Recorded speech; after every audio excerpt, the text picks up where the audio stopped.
Welcome to நாத்தனார் kitchen. இன்றைக்கி நம்ம என்ன பண்ண போகிறோம்னா எல் சாதம் பண்ண போகிறோம். வாங்க தேவையான பொருட்களை பார்க்கலாம்.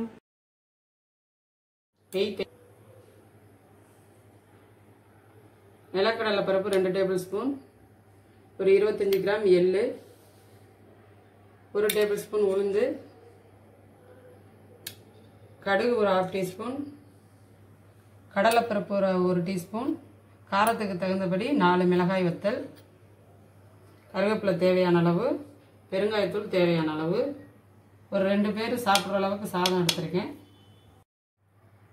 இப்போ ஸ்டவ்வில் கடாய் வச்சு ஒரு 1/2 டீஸ்பூன் நெய் சேர்த்துக்கிடுவோம். உளுந்து லைட்டாக வாசனை வர அளவுக்கு வதங்கினோடனே நிலக்கடலை பருப்பை சேர்த்துக்கிறணும். இப்போ 1/4 படி அரிசினா ஒரு 50 கிராம் எள்ளு சேர்த்துக்கிறலாம். நம்ம அதில் பாதின்றதுனால ஒரு 25 கிராம் சேர்த்துருக்கோம். இது கொஞ்சம் வாசனை வர ஆரம்பிச்சிருச்சு. இப்போ நிலக்கடலை பருப்பை சேர்த்துக்கிறலாம். இது கூட எள்ளு சேர்த்துக்கிறலாம். எள்ளை கொஞ்சம் லாஸ்ட்டாக வறுத்தோன்னா தான் கொஞ்சம் கருகாமல் இருக்கும். ஃபஸ்ட்டேனா கொஞ்சம் கருகிடும், இல்லாட்டி தனித்தனியாக வறுத்துக்கிறணும்.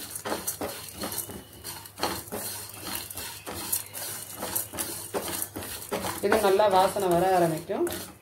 அப்போ எடுத்துக்கலாம். ட்ரையாக வேணாலும் வறுத்துக்கிறலாம். கொஞ்சம் நெய் சேர்த்து வறுத்தோன்னா கொஞ்சம் டேஸ்ட் ரொம்ப நல்லாவும் இருக்கும்.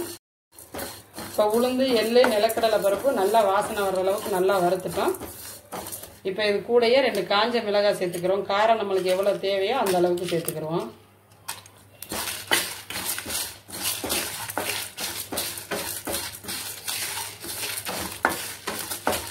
இப்போ மிளகாய் வத்தெல்லாம் வறுபட்டுருச்சு.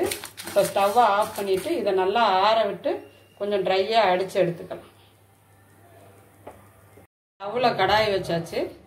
கடாய் வச்சு ஒரு 1/2 டீஸ்பூன் நெய் ஊற்றிக்கிடுவோம்.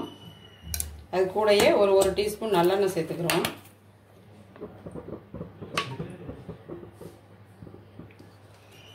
இப்போ எண்ணெய் சூடான உடனே கடுகு உளுந்தம்பருப்பு சேர்த்துக்கிறணும். பருப்பும் கடலைப்பருப்பும் சேர்த்துக்கிறணும். அதை கொஞ்சம் நல்லா செவக்க வறுத்துக்கிறணும். எள் சாதம் ரொம்ப உடம்புக்கு நல்லது. இது வந்து கோயில் பிரசாதமாகவும் தருவாங்க. பெருமாள் கோயில், பகவான் கோயிலெல்லாம் பிரசாதமாக கொடுப்பாங்க. இது வந்து குழந்தைங்களுக்கெல்லாம் ரொம்ப உடம்புக்கு நல்லது. கால்சியம் சத்து இதில் ரொம்ப ஜாஸ்தி. பருப்பு ஐட்டங்களும் சேர்க்கறதுனால புரோட்டீன் எல்லாமே இருக்கும். இது லஞ்ச் பாக்ஸுக்கு கூட குழந்தைங்களுக்கு கொடுத்து விடலாம். ரொம்ப நல்லாயிருக்கும், டேஸ்ட்டாகவும் இருக்கும். இப்போ கொஞ்சம் இது கூட பெருங்காயத்தூள் சேர்த்துக்கிறோம். ஒரு 1/2 டீஸ்பூன் பெருங்காயத்தூள். இது கூட கொஞ்சம் கருவேப்பிலை சேர்த்துக்கிறோம்.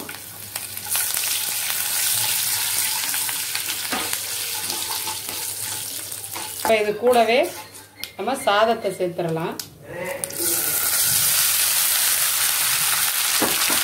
அது மேலேயே அடித்து வச்சிருக்கிற பொடி கொஞ்சம் 1-2 ஆள்லாம் அடிச்சிருக்கோம். அப்போ இந்த டேஸ்ட் ரொம்ப நல்லா இருக்கும்.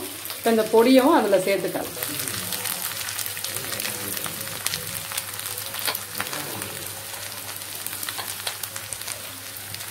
இப்போ இது கூடயே தேவையான அளவு உப்பு சேர்த்துக்கிடுவோம். சாதத்தில் ஏற்கனவே நான் கொஞ்சம் உப்பு சேர்த்துருக்கேன், கொஞ்சம் பார்த்து சேர்த்துக்கிறணும். இப்போ இதை நல்லா மிக்ஸ் பண்ணி விட்டுக்கிறணும். நல்லா மிக்ஸ் பண்ணி விட்டாச்சு. இப்போ அந்த பொடி எல்லாம் மிக்ஸ் பண்ணோன்னா அந்த நெய்யோட ஸ்மெல் எல்லாம் செமையாக இருக்கும். வாசனையும் நல்ல டேஸ்ட்டாக இருக்கும். இது உடம்புக்கு ரொம்ப ரொம்ப நல்லது. இப்போ ரெடி ஆயிடுச்சு. நம்மளோட எல் சாதம் ரெடி. சமையலை தொடர்ந்து பார்க்கணுன்னா எங்களோட சேனலை சப்ஸ்கிரைப் பண்ணுங்கள், லைக் பண்ணுங்கள், ஷேர் பண்ணுங்கள், கமெண்ட் பண்ணுங்கள். அப்படியே பக்கத்தில் உள்ள பெல் ஐக்கானை கிளிக் பண்ணுங்கள். அப்போ தான் நாங்கள் போடுற வீடியோக்கள் உங்களுக்கு நோட்டிஃபிகேஷனாக வரும். தேங்க்யூ ஃபார் வாட்சிங்.